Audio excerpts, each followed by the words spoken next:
Welcome to a new edition of See What's On, Central Maine's radio arts magazine, brought to you by Community Productions and Mix 107.9. It's Sunday, September 4th, 2016. Happy Labor Day weekend. I'm your host, Dick Dyer. Each week, we scour the region and highlight the new and the unique arts happenings wherever they might occur. From Bangor to Lewiston, from Farmington to Rockland, from lounges to formal theaters, from galleries, festivals, libraries, movie houses, and maybe even your own home. If it's on, it's on. See what's on. Today we're talking about mud. Now, I know you're probably not ready to talk about one of Maine's seasons, winter, mud, and black fly season, but we have two great shows coming up featuring mud. Clay, that is. Artisans have been playing with mud since time began, making their utilitarian products and also sculptures, basically mud art. Today we'll talk with Barbara Loken, half the team of Loken Pottery in Farmingdale, who will introduce us to Rue, who apprenticed with her over this past winter, and together they have a show opening September 9th in Gardner. We will also talk with Common Street Arts Program Manager Kika Nigals, who has a clay exhibit opening October 1st in Waterville. This segment of See What's On is brought to you by SBS Carbon Copy, located on Main Street in Waterville. SBS is a family-owned business and has always been a strong supporter of the arts and community development. Visit them at mainprintingservices.com. So let's talk about mud. Welcome into the studio today, Barbara. It's great to have you here. Thank you very much. It's fun to be here. Yeah. We want to talk about really a couple of angles. The obvious thing today is to talk about this great show that you got coming up on September 9th at Monkey Trees, which is 263 Water Street in Gardner. But the other thing that intrigued me about this, because there are a lot of clay artists and a lot of clay shows. In fact, there's another one we're going to talk about in this episode that's opening up in Waterville in October. But today, what intrigued me was this apprenticeship concept you've got going on with Rue Allen. Can you tell me a little bit about how this started and why you got involved with this apprenticeship? I think it was probably last April that Rue called me up and said, my name is Rue Allen, and I'd like to do an apprenticeship. Can I come and talk to you about it? And I said, sure, come on over. Well, Rue is a senior, just went back to Unity College, and she's a senior in art and environment. And what she wanted to do particularly was to work with slabs, which is a certain way of forming clay. For the listeners, they probably think of shows like Ghosts and other shows where people are sitting at a wheel, spinning a wheel. Slabbing is a little different process. You don't need to have a wheel to be a potter. You need a kill, and I would say kill instead of kiln. We were discussing that earlier. Kill is the Americanized version, and kiln is the British version. I think so, something like that. Or it's Minnesota, one or the other. Or one or the other, right, yeah. Right. So you don't have to be a potter to have a wheel.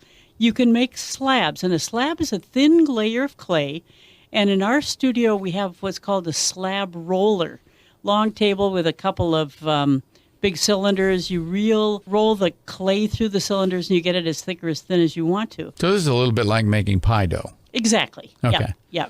Except you have a little machine, or you can do it by hand, but the machine helps you do it real evenly and smoothly. Then you can cut the slabs up. You can drape them on top of things. One thing that we had at home was, at one point, we cast a beach ball with plaster in a couple different parts, and you could put the slabs inside the plaster form and then put the two together, and you end up with a round ball. So Rue enjoyed doing that. She became very fond of making these beautiful round shapes. From what you said to me, Rue came to you wanting to learn how to set up a studio, but what you tapped into was an early desire to create art. And this apprenticeship moved from an apprenticeship on setting up an art studio into an apprenticeship on actually making clay art. Yes, and you can't separate the two. Once you have your, this is what you need for a studio. A kiln, a slab roller, maybe, or not. You can do it without some good clay, some glazes, or some way to finish it off when you're done. So this is the basic stuff you need. And what I tried to teach her was give her a few tools, give her a few ideas on you could be doing it this way, tweaking it that way. Now you do whatever you want to do. And she did. She took off. Mm-hmm. When we were talking off mic, we were talking about this was akin to cooking. You basically, from the formulations of clay, and there are many different kinds of clays, to the glazes and everything, every clay artist evolves their own recipes depending on what they're trying to do. Is that right? Exactly. Certain kinds of forms that you do would be better done in earthenware, like your earthenware flower pots. You want them to be very porous pots. We work in stoneware, which is clay that's fired to a higher temperature. So you choose your clay by the temperature you want, the color of the clay, maybe even how some glazes fit on the clay. So we also use white clay. And a fit is just because you mix up some glaze and put it on the pot doesn't mean it's going to fit. It might crack. It might do something wrong. So you have to find the right recipes. Mm-hmm. And the glaze, for those who don't recognize it, a glaze is nothing more than, I think you described it, adding a glass effect. Like years ago in Minneapolis, my dad took me to the Ford Motor Company, and he pointed to a great big pile of sand, and he said, "What do you think they use that for?" Windshields. Mm-hmm. Okay, so a glaze is nothing more than sand. But So- then what do you mix with sand to get the color you want, the temperature you want, to make it to stick on the pot and fit just the way you want? So the fitting comes in again. Right. Now, I think you said to me the apprenticeship turned from Rue being an apprentice to you to a recognition that even after 45 or 50 years, and actually more because you've been doing art since you were born, you're still an apprentice. Exactly. And both Rue and I were getting excited together about things. She was developing some forms that I was saying, whoa, what a great idea. I wonder if I could do that. And then part of the whole process, too, is the oohs and the ahs and the, oh, no, what did we do wrong, that we shared together. Sure. And there's a lot of experimentation. Right. And within using clay as the medium, like everything else, there is now a computerized, a technological aspect of it. But explain why that's important. And, even though that exists, I think you were saying it adds to your ability to experiment a little bit. We were talking about clay being billions of years old and what's new, what's fresh. Well, I don't know, 25 years ago or so, computer-run kilns came in. Wow, how exciting is this? Which means that now you can decide that you want to fire your clay recipe, your clay glaze recipe, to 2,232 degrees. Mm-hmm. And you will be consistent, and you will know every time that you do it to that temperature. You might have a few other things that change, but you're going to be fairly consistent. So you can do that. And utilitarian work, if you're making cups or saucers or bowls where you want a good repetitive process, it's important to have that. If you're even in the art form, the sculptural form, because clay pots and bowls are certainly art forms as well, but when you move into the sculptural form where you're not worried about repetition, but you want to be able to predict the results a little bit better. Exactly. So that firing is important.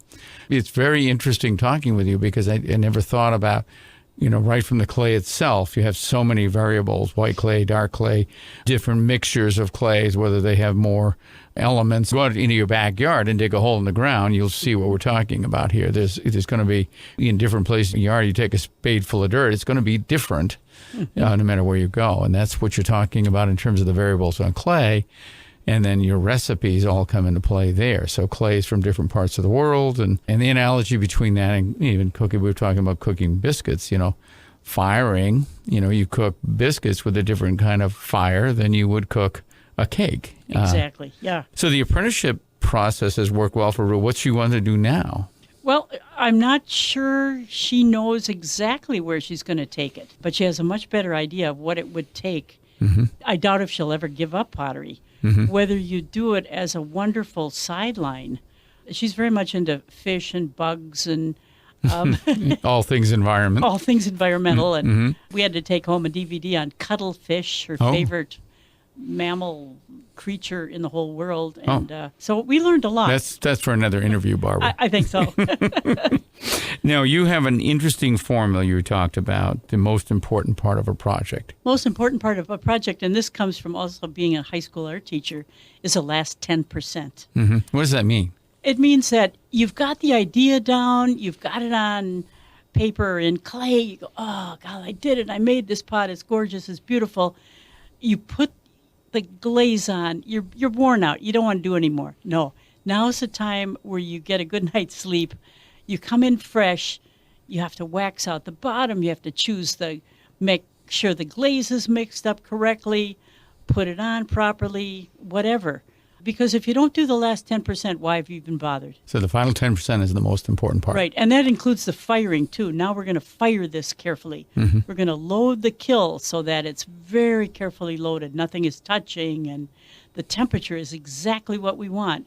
And then after it fires, we're going to let it cool down for a good 10, 12 hours so we don't crack things when we open it up. And then we're going to stand back and just go, oh. Well, I think we've intrigued the listeners here about a new aspect of pottery that they may not have thought about. We're going to take a brief musical interlude here and come back and talk about the show, what people will see at Monkey Creek. You may have sensed Barbara's trepidation at taking on an apprenticeship. In honor of that, we thought it appropriate to bring back the Caldwell Brothers and their song, The Water's Fine. The water's so deep where we come from. The woods are so dark till the springtime comes. Your love is so bright, it lights up the night. Time is so short when you're on the run. Let's grab on to love while we're still young. This is my song, this is our life. Let's have some fun.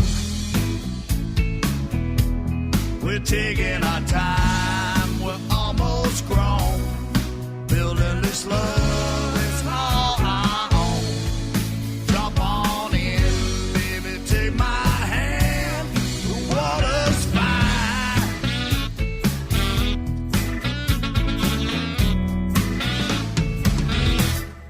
Winter's so long, then the sunshine comes. Summer returns and the rivers run. Making love in the field, oh, till the evening comes. Coming up for air, got to catch our breath. Going down for the third time, I must confess. This current's so strong, but the water's fine.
So we're back in the studio with Barbara Loken, who worked with her apprentice Rue Allen from Hollowell to create the show that opens on September 9th at Monkey Tree Gallery, 263 Water Street in Gardner.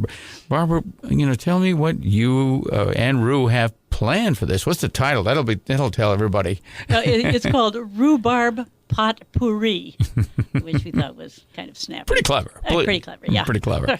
And what we're showing in the show will be a lot of Rue will have these beautiful pots, big round pots that come from like the beach ball series, we'll call it that, with beautiful clean glazes and little ropes that have been appliqued onto the pot in different kinds of patterns. These are sculptural in nature. They could be, but they could also be used as a beautiful vase. Okay. Or just a beautiful sculptural piece, too. So that's her sort of serious side of this.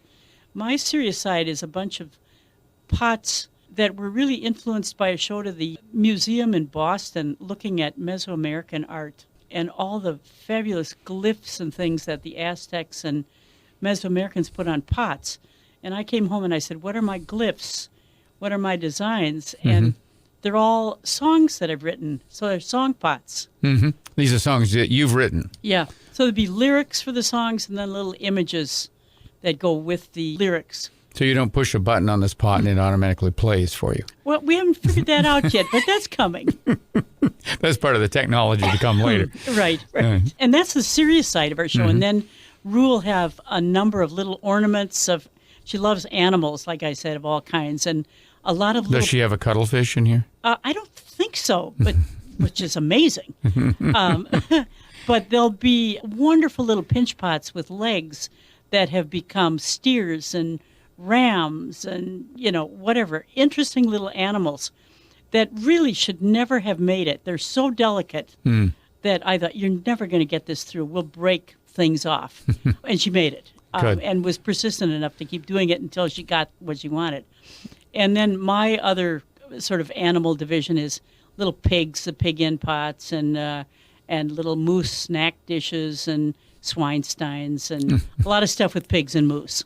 And for those in the area, you've probably seen Barbara and Neil's work in the area, any number of galleries and locations and shops, including the Center for Maine Craft out there on the highway, on the interstate. Well, Barbara, thanks so much. We look forward to hopefully people meeting you. Thank you. This has been fun. For about a month, you'll be in the show at Monkey Tree? I think so, until the end of September. Great. September 9th for the grand opening. Yep. And get on down to Monkey Tree, 263 Water Street in Gardner. Thank you so much. Thank you, Barbara. We'll take a commercial break, but when we come back, we'll talk more about mud.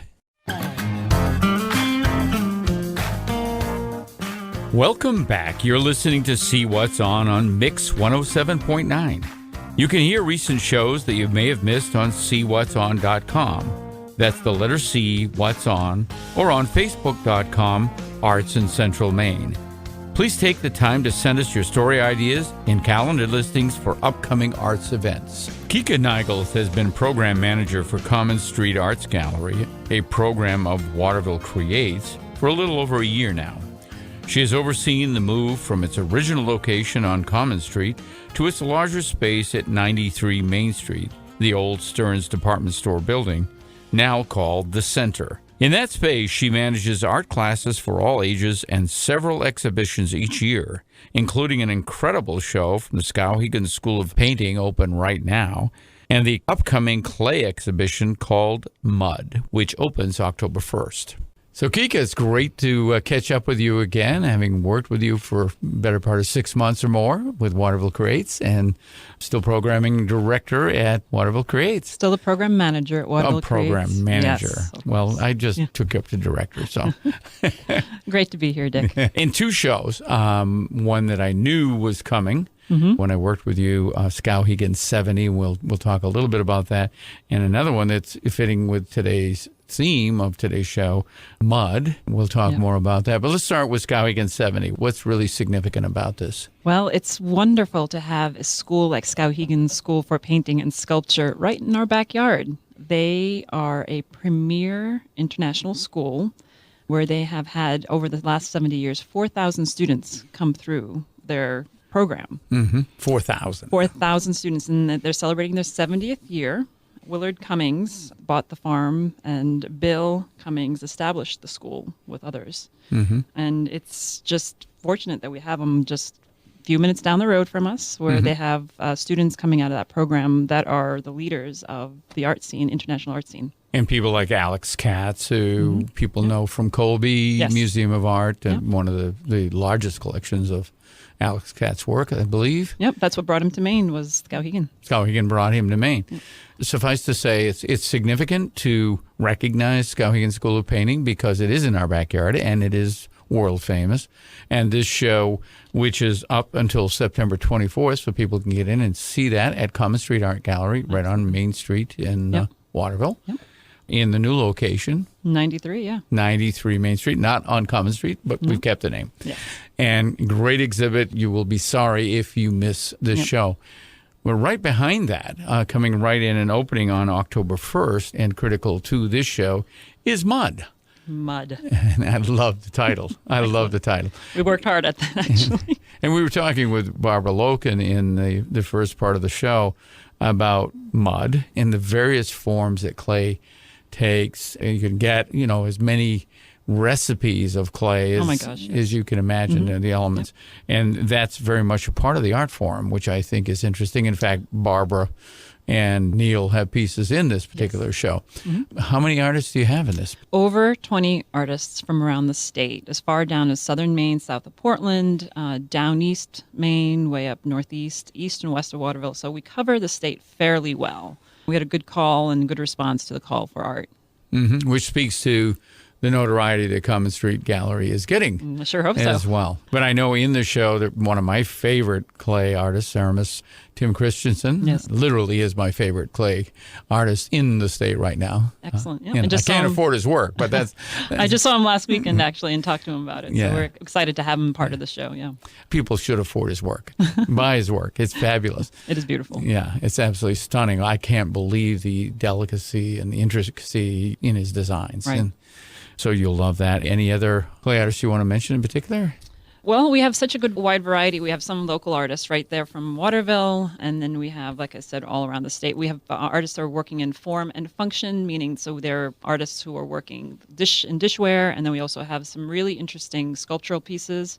Some surprises. If you're familiar with clay artists around the state, you might imagine, a certain form that they might take in their piece, but they've submitted something that's completely different and surprising. So it's actually worth a trip to see what we have collected from these artists. They're continuing to work and evolve their art form. So I sure hope so. Yeah. Which It's nice to see artists evolving and changing their designs up. It's a neat part of this. And I know Mary Kay Spencer is in there. Yes, and she's one of those ones that kind of surprised me a little bit. That's a good tease. Yes, it is. So if you're familiar with Mary Kay's work, you will want to check out this show. Yeah, absolutely. And the show is tied into Maine Craft Weekend. Correct. Which will be highlighted as part of all of this as well. And then PK. Yes. PK. You got a Pachakucha. Everybody has fun with that name. Yeah, Pachakucha or Pechakucha, but I think it's Pachakucha. At least I've settled on Pachakucha. And that works. Yeah. And so that's going to be that same night in the Waterville Opera House. So the opening for Mud is October 1, which is part of Maine Craft Weekend. Maine Craft Weekend happens on that first weekend of October. And we're having every year. Every year, yeah. And we have our opening of Mud October 1 from 5 to 7. And Pachakucha starts in the Waterville Opera House, connected right to our building, or you can take a stroll through the park. And that starts at 7:20. So it'll be a nice combination where you can come enjoy the opening of Mud, the clay artists of Maine, and then walk over to the Opera House for Pachakucha. Great. So 2 great shows. On right now, we have Skowhegan 70, which you don't want to miss. That's up through September 24th. And opening right up October 1st is Mud, right along with Maine Craft Weekend that you could celebrate throughout Maine that weekend, as well as that same night, October 1st, see Pachakucha, PK. PK, yes. At the Waterville Opera House. And I'm just having fun with that name. But because everybody does. But if you haven't seen PK, you'll enjoy that as well. It's a great art form in and of itself. Right. Kika, thanks so much for coming in today. Well, thank you, Dick. All right. Good to see you. Take care. All right.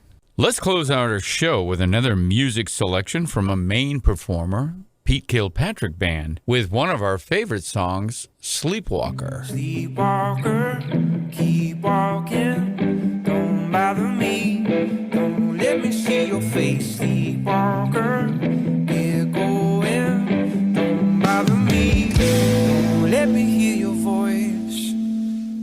Losing sleep, electric hours in my head, and they won't stop hooting, and they won't stop hollering. Paper heart upon my sleeve, wanting to believe in something bigger, so much stronger than me. Head upon the pillow, pray that I find peace, and you find the missing pieces. 'Cause if you find the missing pieces, you can put it back together.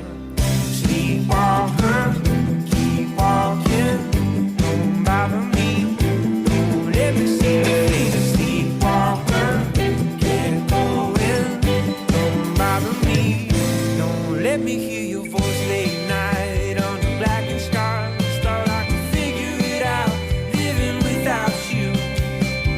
My heart, it is a refugee, searching for a home, a lovely place indeed. For the world was a blue-green ball, for the sky open up and kill the dinosaurs. For the battles were all fought in vain, Lord, my arms are reaching straight out for you. Sleepwalker, keep walking, don't bother me, don't let me see your face. Sleepwalker, get going, don't bother me, don't let me hear your voice. Sleepwalker,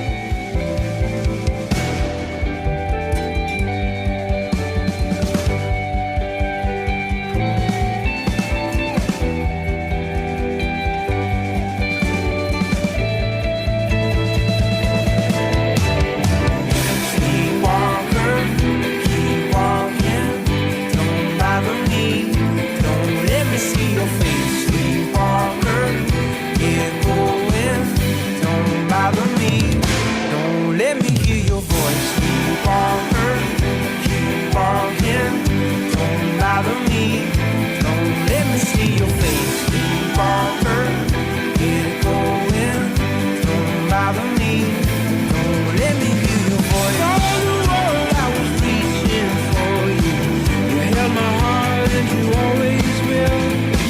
After the war as the smoke grew heavy, you grabbed my heart and you hold it still. All the world I was reaching for you, you held my heart and you always will. After the war as the smoke grew heavy, my thoughts caught up to me, don't let me hear your voice.